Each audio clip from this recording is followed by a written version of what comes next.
today we will be making a fake leg cast. So I'm gonna take the gauze. We just got ours at the drugstore. And then I'm gonna wrap it starting at my foot. And to do this, you will also need scissors, which I don't have here, so I'll get those in a minute. Yeah, so you just wrap it around, and yeah.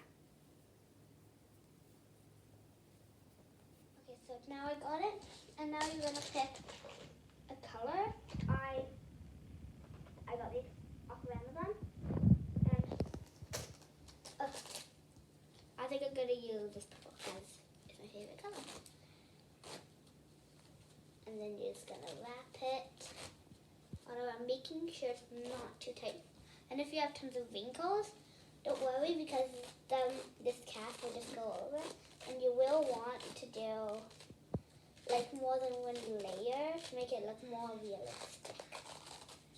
I mean, if you don't want to make it look realistic, then you won't have to go over one.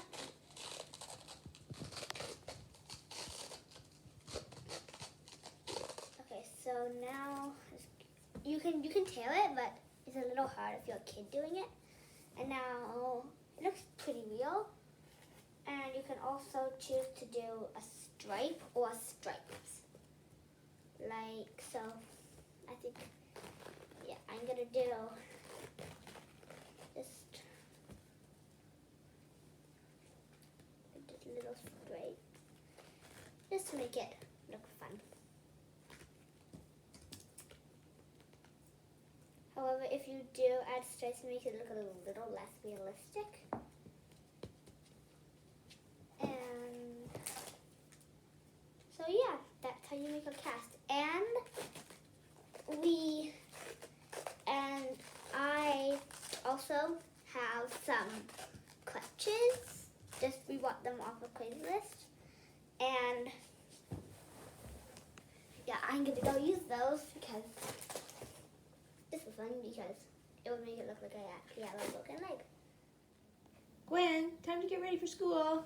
Okay, Mom.